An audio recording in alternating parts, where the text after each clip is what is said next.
राधे राधे दोस्तों, हरे कृष्णा। स्वागत है आपका अपने YouTube चैनल यश भक्ति वीडियोस में। ओम दुर्गाय नमः। जय माता दी। प्रिय श्रोताओं, आज गुप्त नवरात्रे का प्रथम दिन सुनिए श्री दुर्गा सप्तशती पाठ का पहला अध्याय और अध्याय से पहले सुनिए सप्त श्लोक दुर्गा पाठ। भगवान शिव ने देवी पार्वती जी से कहा, हे देवी, आप भक्तों के लिए सुलभ और समस्त कर्मों का विधान करने वाली हो। कलयुग में कामनाओं की सिद्धि हेतु यदि कोई उपाय हो तो उसे अपनी वाणी द्वारा संयम रूप से व्यक्त करूं। तब देवी ने कहा, हे देव, आपके मेरे ऊपर बहुत स्नेह है। कलयुग में समस्त कामनाओं की सिद्धि करने वाला जो साधना है वह बतलाऊंगी। सुनो, उसका नाम है अम्बा स्तुति। ओम इस दुर्गाय सप्त श्लोकी स्तोत्रम मंत्र के नारायण ऋषि है। अनुष्ठान छंद है श्री महाकाली, महालक्ष्मी और महासरस्वती देवता श्री दुर्गा की प्रसन्नता के लिए सप्त श्लोकी दुर्गा पाठ में इसका विनय योग किया जाता है। वे भगवती महामाया देवी ज्ञानियों के भी चित्त को बलपूर्वक खींचकर मुंह में डाल देती है। माँ दुर्गे, आप स्मरण करने पर सब प्राणियों को भय हर लेती हैं और स्वस्थ पुरुषों द्वारा चिंतन करने पर उन्हें परम कल्याणमय बुद्धि प्रदान करती हैं। दुख, दरिद्रता और भय हरने वाली देवी, आपके सिवा दूसरा कौन है जिसका चित्त आप सबका उपकार करने के लिए सदा ही दृढ़ रहता हो। नारायणी, आप सब प्रकार का मंगल करने वाली और मंगलमय हो। कल्याणदायिनी शिवा हो। सब पुरुषोत्तम और सिद्धि करने वाली, शरणागत वत्सल्य, तीनों नेत्रों वाली और गौरी हो। आपको नमस्कार है। शरण में आए हुए दीनों और पंडितों की रक्षा में संलग्न रहने वाली तथा सबकी पीड़ा दूर करने वाली नारायणी देवी, आपको नमस्कार है। सर्वस्वरूपी सर्वेश्वरी तथा सब प्रकार की शक्तियों से संपन्न दिव्य रूपा दुर्गे देवी, सब भयों से हमारी रक्षा करो। आपको नमस्कार है। देवी, आप प्रसन्न होने पर सब रोगों को नष्ट कर देती हो और कुपित होने पर मनवांछित सभी कामनाओं का नाश कर देती हो। जो लोग आपके शरण में जा चुके हैं उन पर विपत्ति तो आती ही नहीं, आपकी शरण में गए हुए मनुष्य दूसरे को शरण देने वाले हो जाते हैं। सुवेश्वरी, आप इसी प्रकार तीनों लोकों की समस्त बाधाओं को शांत करो और हमारे शत्रुओं का नाश करती रहो। इस तरह से श्री दुर्गा सप्तशती श्लोक की संपूर्ण हुआ। अब माँ भगवती दुर्गा का आप सभी मन में ध्यान करते हुए प्रथम अध्याय का भी श्रवण कीजिए। इस प्रकार इस अध्याय में मेघ ऋषि ने राजा सूरत और समधि को देवी भगवान की महिमा बताते हुए मधु कैटव के वध का वर्णन किया है। ओम नमः चंडिकाय। ओम प्रथम चरित्र के ब्रह्म ऋषि महाकाली देवता गायत्री छंद नंद शक्ति रक्तदिक बीज अग्नि तत्व ऋग्वेद स्वरूप है। श्री महाकाली देवता की प्रसन्नता के लिए प्रथम चरित्र के जाप में विनियोग किया जाता है। भगवान विष्णु के सो जाने पर मधु और कैटव को मरने के लिए कमला जन्मा ब्रह्मा जी ने जिनका स्तवन किया था, उन महाकाली देवी का मैं सेवन करती हूँ। वे अपने 10 हाथों में खड़ग, चक्र, गदा, बाण, धनुष, परिधा, शूल, भूसुंडी, मस्तक और शंख धारण करती हैं। उनके 3 नेत्र हैं। वे समस्त अंगों में दिव्य भूषणों से विभूषित, उनके शरीर की कांति नीलमणि के समान है और वे 10 मुख और 10 पैरों में युक्त है। ओम चंडी देवी को नमस्कार है। मार्कंडे जी बोले, सूर्य के पुत्र सवर्णी जो 8वें मुनि कहे जाते हैं, अब उनकी उत्पत्ति की कथा विस्तार पूर्वक कहता हूँ। सुनो सूर्य कुमार महाभाग। श्रवणी, भगवती महामाया के अनुग्रह से जिस प्रकार मनवांतर के स्वामी हुए वही प्रसंग सुनाता हूँ। पूर्व समय की बात है। सर्वरोचित मनवांतर के सुरथ नाम के एक राजा थे जो चैत्र वंश में उत्पन्न हुए थे। उनका समस्त भूमंडल और अधिकार था। वे प्रजा का अपने औरस पुत्रों की तरह धर्म पूर्वक पालन किया करते थे। तो भी उन समय कोला विध्वंसी नाम के क्षेत्रीय उनके शत्रु हो गए। राजा सूरत की रणनीति बड़ी प्रबल थी। उनका शत्रुओं के साथ युद्ध हुआ। यद्यपि कोला विध्वंसी संख्या में कम थे, तो भी राजा सूरत युद्ध में उनके परास्त हो गए। तब वे युद्ध भूमि से अपने नगर को लौट आए और केवल अपने देश के राजा होकर रहने लगे। समूची पृथ्वी से अब उनका अधिकार जाता रहा, किंतु वह भी उन प्रबल शत्रुओं ने उन समय महाभाग राजा सूरत पर आक्रमण कर दिया। अब राजा का बल क्षीण हो चला था, इसलिए उनकी दृष्टि बलवान और दुरात्मा मंत्रियों ने वह उनकी राजधानी में भी राज किया, सेना और खजानों को हथिया लिया। सूरत का प्रभुत्व नष्ट कर चुका था, इसलिए वे शिकार खेलने के बहाने घोड़े पर सवार होकर वहां से अकेले ही एक घने जंगल में चले गए। वहां उन्होंने विप्रवर मेघा मुनि का आश्रम देखा, जहां कितने ही हिंसक जीव जो अपनी स्वाभाविकता हिंसवृत्ता छोड़कर परम शांति भाव से रहते हैं। मुनि के बहुत से शिष्य उस वन की शोभा बढ़ा रहे थे। वहां जाने पर मुनि ने उनका सत्कार किया और वे उन मुनि श्रेष्ठ के आश्रम पर इधर उधर विचारते हुए कुछ समय तक रहे। फिर ममता से आकर्षित होकर वह इस प्रकार चिंता करने लगे कि पूर्व काल में मेरे पूर्वजों ने जिनका पालन किया था, वही नगर आज मुझसे रहित है। पता नहीं मेरे दुराचारी वित्रगण उनकी धर्मपूर्वक रक्षा करते भी हैं या नहीं। जो सदा मद की वर्षा करने वाला और शूरवीर था, वह मेरा प्रधान हाथी अब शत्रुओं के अधीन होकर न जाने किन भोगों को भोगता होगा। जो लोग मेरी कृपा, धन और भोजन पाने से सदा मेरे पीछे पीछे चलते थे, वे निश्चय ही अब खूब राजाओं का अनुसरण करते होंगे। उन उपव्यापी लोगों के द्वारा सदा खर्चा होते रहने के कारण अत्यंत कष्ट से जमा किया हुआ मेरा वह खजाना भी खाली हो गया। यह तथा और भी कई बातें राजा सूरत निरंतर सोचते रहे। एक दिन वह उन्होंने विप्रवर मेघा के आश्रम के निकट एक वैश्य को देखा और उससे पूछा, भाई तुम कौन हो? यह तुम्हारे आने का क्या कारण है? तुम क्यों शोकग्रस्त और अनमने से दिखाई देते हो? राजा सूरत का यह प्रेम पूर्वक कहा हुआ वचन सुनकर वैश्य ने विनती भाव से उन्हें प्रणाम करके कहा। वैश्य बोला, राजन, मैं धनियों के कुल में उत्पन्न एक वैश्य हूँ। मेरा नाम समाधि है। मेरे दुष्ट स्त्री पुत्रों ने धन के लोभ में मुझे घर से बाहर निकाल दिया और मैं इस समय धन, स्त्री और पुत्रों से वंचित हूँ।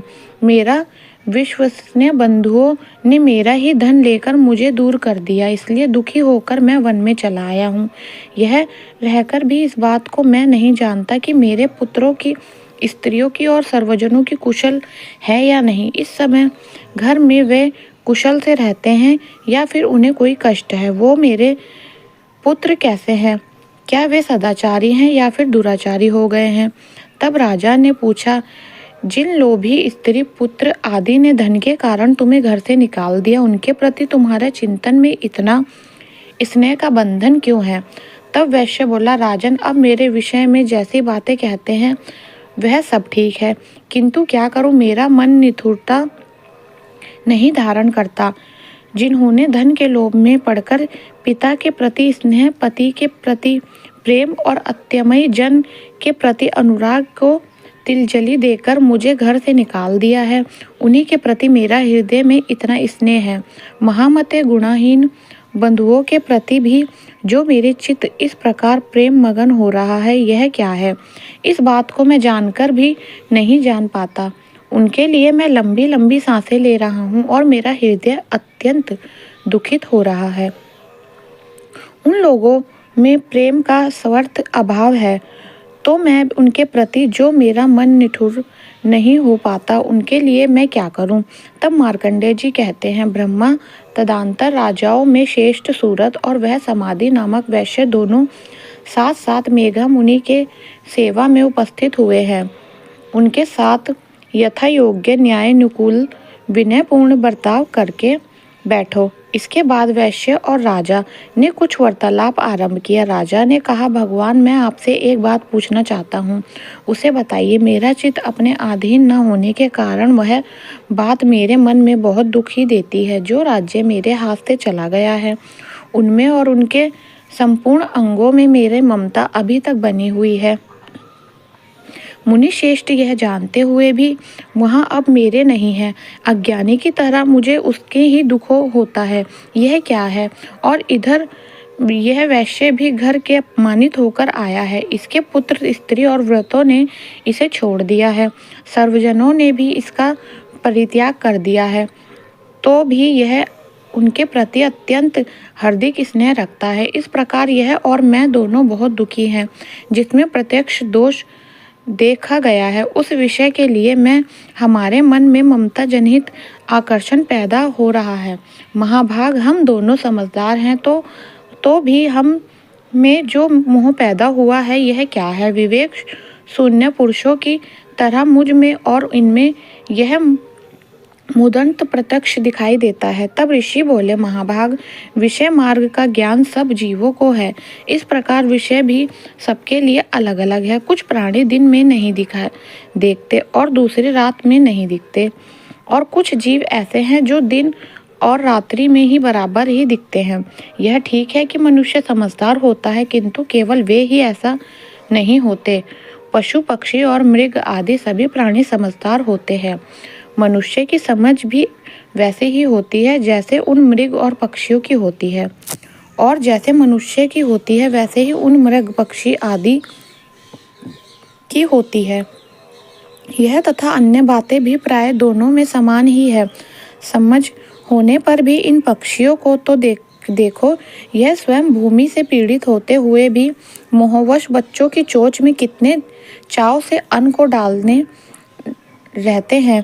राजन, क्या तुम नहीं देखते कि यह मनुष्य समझदार होते हुए भी लोभवश अपने किए हुए उपकार का बदला पाने के लिए पुत्रों की अभिलाषा करते हैं? हालांकि इन सब में समझ की कमी नहीं है, फिर भी वे संसार की स्थिति अर्थात जन्म मरण की परंपरा बनाए रखने वाले भगवती महामाया के प्रभाव द्वारा ममतामय भंवर में युक्त मोह के गहरे गड्ढे में गिरे गए हैं। इसलिए इसमें आश्चर्य नहीं करना चाहिए। जगदीश्वर भगवान विष्णु की योग निद्रा रूपा जो भगवती महामाया है, उन्हीं से यह जगत मोहित हो रहा है। वे भगवती महामाया देवी ज्ञानियों के भी चित्त को बलपूर्वक खींचकर मोह में डाल देती है। वह भी इस संपूर्ण चराचर जगत की सृष्टि करती है, और वह ही प्रसन्न होने पर मनुष्य को मुक्ति के वरदान भी देती है। वे ही पार विद्या, संसार बंधन और मोक्ष की हेतुभूत सनातनी देवी है। संपूर्ण ईश्वरों की भी अधीश्वरी है। राजा ने पूछा, भगवान, जिन्हें आप महामाया कहते हैं, वे देवी कौन है? ब्रह्मांड उनका आविर्भाव कैसे हुआ और उनके चरित्र कौन है? ब्रह्म देवताओं से श्रेष्ठ महर्षि उन देवी का जैसे प्रभाव हो, जैसा स्वरूप हो और जिस प्रकार प्रादुर्भाव हुआ हो, वे सब मैं आपके मुख से सुनना चाहता हूँ। तब ऋषि बोले, राजन, वास्तव में तो वे देवी नित्य स्वरूप ही है। संपूर्ण जगत उन्हीं का रूप है और उन्होंने समस्त विश्व को व्याप्त कर रखा है। फिर भी उनका प्राकट्य उनके प्रकार से होता है जो मुझसे सुनो। यद्यपि वे नित्य और अनजामा है, फिर भी जब देवताओं का कार्य सिद्ध करने के लिए प्रकट होती हैं, उन समय लोकों में उत्पन्न हुई कहलाती हैं। कल्प के अंत में जब संपूर्ण जगत एक कारण व निगमन हो रहा था और सबके प्रभु भगवान विष्णु शेष नाग के सैया बिछाकर रोग निद्रा का आश्रम लेकर सो रहे थे, उस समय उनके कानों के मैल से दो भयंकर असुर उत्पन्न हुए जो मधु और कैटव का नाम से विख्यात थे। वे दोनों ब्रह्मा जी का वध करने को तैयार हो गए। भगवान विष्णु ने नाभि कमल में विराजमान प्रजापति ब्रह्मा जी से जब उन दोनों भयंकर असुरों को अपने पास आया और भगवान को सोया हुआ देखा, तब एकाग्रचित होकर उन्होंने भगवान विष्णु को जगाने के लिए उनके नेत्र में निवास करने वाली योग निद्रा का स्तवन आरंभ किया, जो इस विश्व की आदेश्वरी, जगत को धारण करने वाली, संसार का पालन और संहार करने वाली तथा तेज स्वरूप भगवान विष्णु की अनुपमा शक्ति है। उन्हीं भगवती निंदा देवी की भगवान ब्रह्मा स्तुति करने लगे। ब्रह्मा जी ने कहा, देवी आप ही स्नेह, आप ही स्वधा और आप ही वशिष्ठकार हो। स्वर भी आपके ही स्वरूप है। आप ही जीवन दायिनी सुधा हो। नित्य अक्षर प्रवण में आकर उकार मकार इन तीनों मात्राओं के रूप में आप ही स्थित हो। और इन 3 मात्राओं के अतिरिक्त जो बिंदु रूप नित्य अर्ध मात्रा है, उस जिसका विशेष रूप से उच्चारण नहीं किया जा सकता, वही भी आप ही हो। देवी आप ही संध्या, सावित्री और परम जननी हो। देवी आप ही इस विश्व ब्रह्मांड की धारण करने वाली, आपसे ही इन जगत की सृष्टि होती है, आपसे ही इसका पालन होता है और सदा आप ही कल्प की अंत में सबको अपना ग्रास बना लेती हो। जगतमयी देवी, इस जगत की उत्पत्ति के समय आप सृष्टि रूपा हो, पालन काल में स्थित रूपा हो और कल्पांत के समय आहार रूप धारण करने वाली हो। आप ही महामाया, महामेघा, महास्थिति, महामोह रूप महादेवी और महासुरी हो। आप ही तीनों गुणों को उत्पन्न करने वाली, सबकी प्रगति हो।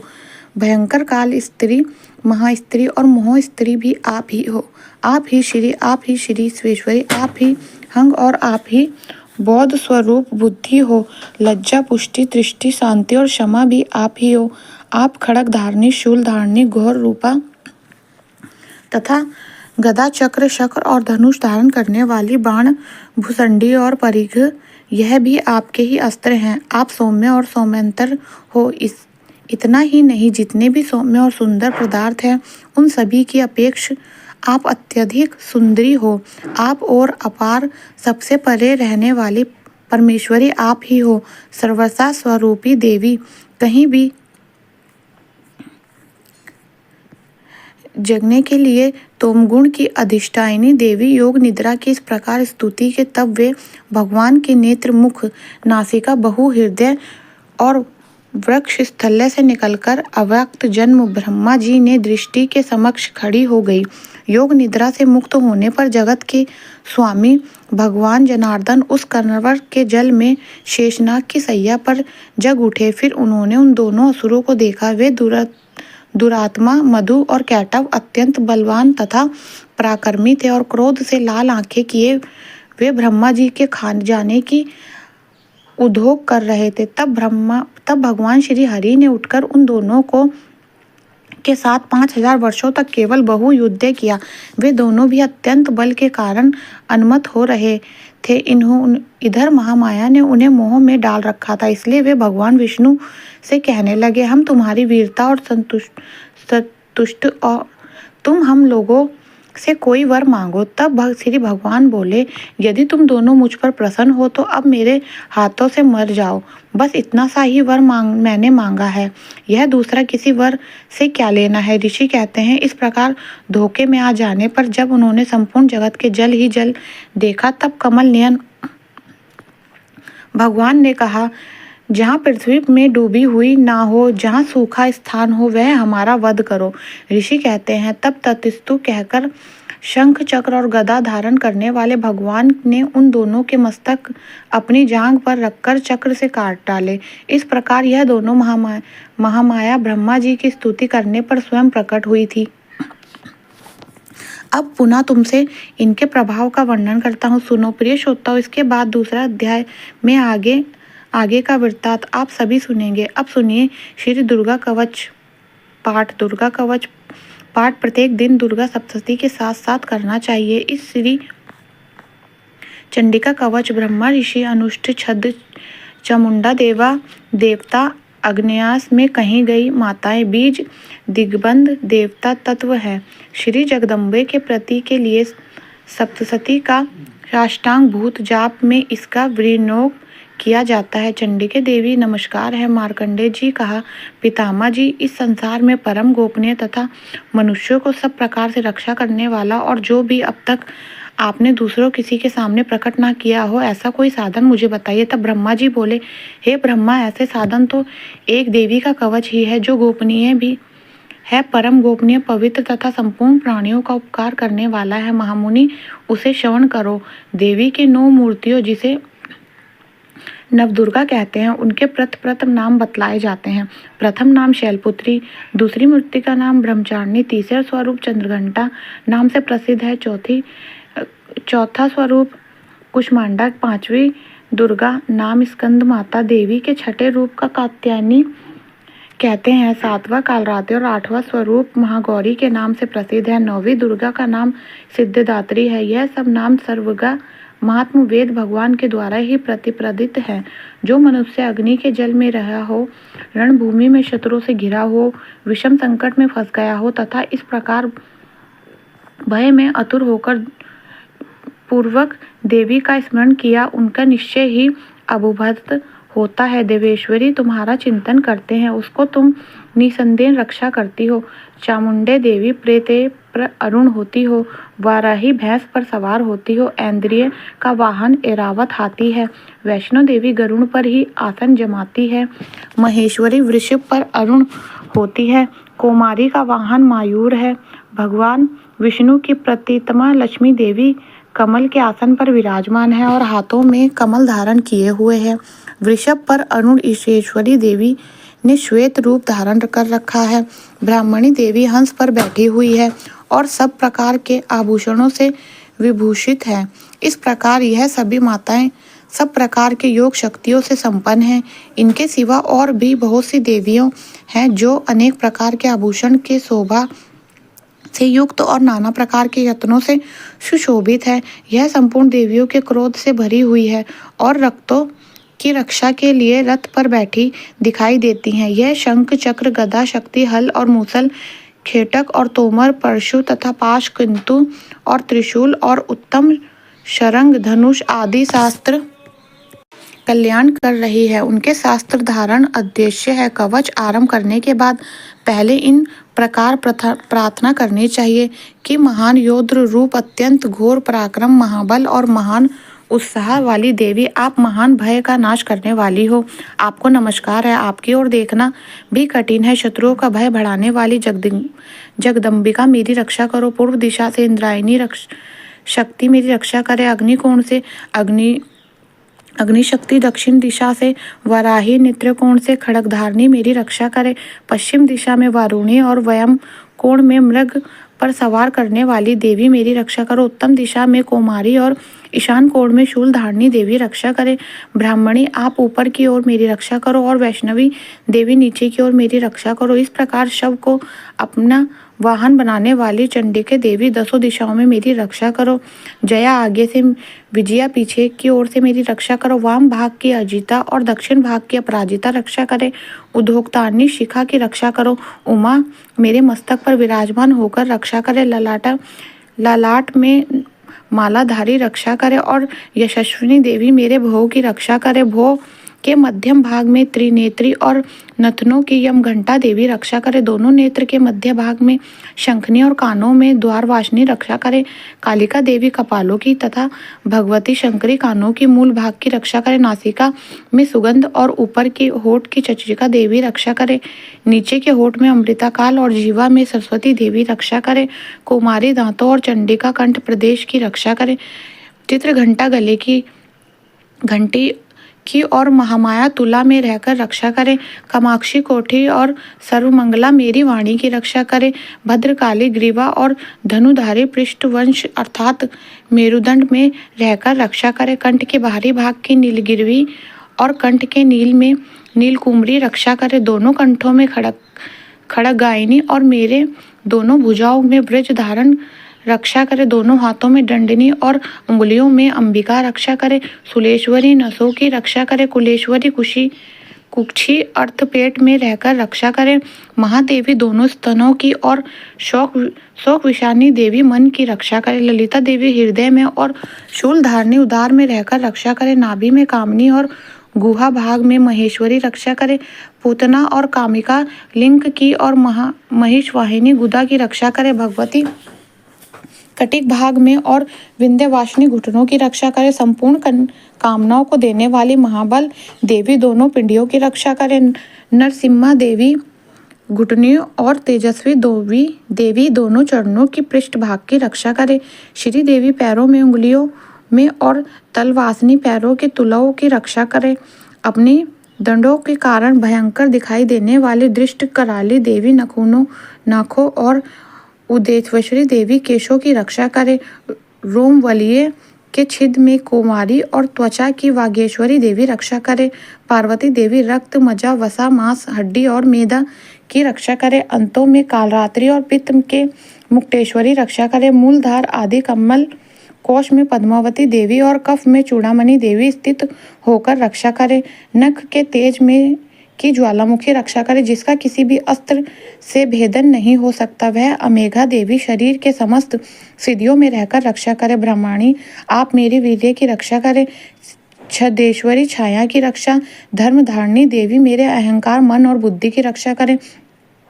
हाथ में वृज धारण करने वाली वृज हस्त देवी मेरे प्राण, अपान, व्यान, उदान और समान वायु की रक्षा करे। कल्याण से सुशोभित होने वाली भगवती कल्याण शोभना मेरी प्राणों की रक्षा करें। रसा, रूप, गंध, शब्द और स्पर्श इन विषयों में अनुभव करते समय योगिनी देवी रक्षा करे तथा सत्वगुण, तमोगुण और रजोगुण की रक्षा सदा नारायणी देवी करे। वाराही आयु की रक्षा करे। वैष्णवी धर्म की रक्षा करे और चक्रणी अर्थात चक्र धारण करने वाली देवी यश, कीर्ति, लक्ष्मी, धन तथा विद्या की रक्षा करे। इंद्राणी आप मेरे गोत्र की रक्षा करें। चंडिके आप मेरे पशुओं की रक्षा करें। महालक्ष्मी पुत्रों की रक्षा करो और भैरवी पत्नी की रक्षा करे। मेरे पथ की सुपथा तथा मार्ग की क्षमकारी रक्षा करे। राजा के दरबार में महालक्ष्मी रक्षा करे और सब और व्याप्त रहने वाली विजय देवी संपूर्ण भयों से मेरी रक्षा करे। देवी जी स्थान कवच में नहीं कहा गया है, अत्यंत रक्षा से रहित है। वह सब आपके द्वारा सुरक्षित हो, क्योंकि आप विजय शलिनी और पाप नाशनी हो। यदि अपने शरीर का भला चाहते हो तो मनुष्य बिना कवच के कहीं भी एक पग ना चले। कवच का पाठ करके ही यात्रा करे। कवच के द्वारा सब ओर से सुरक्षित मनुष्य जहाँ जहाँ भी जाता है वहाँ वहाँ उसे धन का लाभ होता है तथा संपूर्ण कामनाओं की सिद्धि करने वाला विजय की प्राप्ति होती है। जिस अभीष्ट वस्तु का चिंतन करता है उस आपको निश्चय ही प्राप्त कर लेता है। वह पुरुष इस पृथ्वी पर तुलना रहित महान ऐश्वर्य के भागी होता है। कवच से सुरक्षित मनुष्य निर्भय हो जाता है। युद्ध में उसकी पराजित नहीं होती। वह तीनों लोक में पूजनीय होता है। देवी का यह कवच देवताओं के लिए भी दुर्लभ है। जो प्रतिदिन नियम पूर्वक 3 संध्याओं के समय श्रद्धा के साथ इसका पाठ करता है उसे देवी की कला प्राप्त होती है और वह तीनों लोकों में कहीं भी पराजित नहीं होता। इतना ही नहीं, वह आप मृत्यु से रहित 100 से अधिक वर्षों तक जीवित रहता है। मकरी, चेचक और कौड़ी आदि उसकी संपूर्ण विधियां नष्ट हो जाती है। केंद्रा, भाग, अफीम, धतूरे आदि का स्थवर विष, सांप और बिच्छू आदि के काटने के चढ़ा हुआ जगम विष तथा अहिफेन और तेल के संयोग आदि से बनने वाला कृतिक विष के विष दूर हो जाते हैं।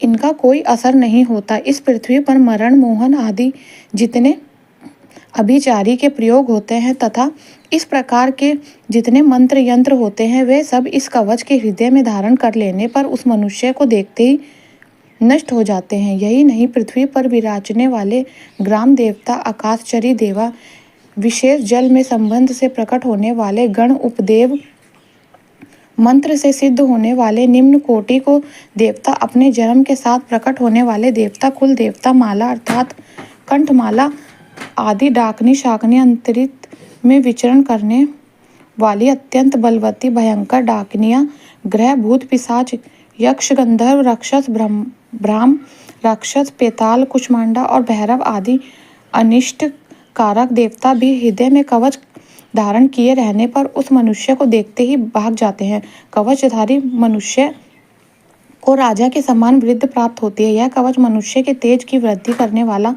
और उत्तम कवच का पाठ करने वाला पुरुष अपनी कीर्ति से विभूषित भूतल पर अपने सुयश के साथ साथ वृद्धि को प्राप्त हो जाता है। जो पहले कवच का पाठ करके उसके बाद सप्तशती चंडिका का पाठ करता है, उसकी जब वन,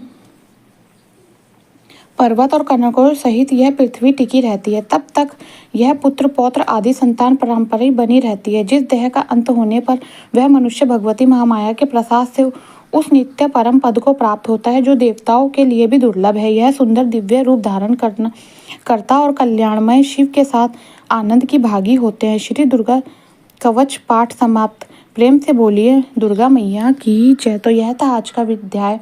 अगर मेरा वीडियो आपको पसंद आया हो तो प्लीज़ चैनल को लाइक, शेयर, सब्सक्राइब करना ना भूले। राधे राधे।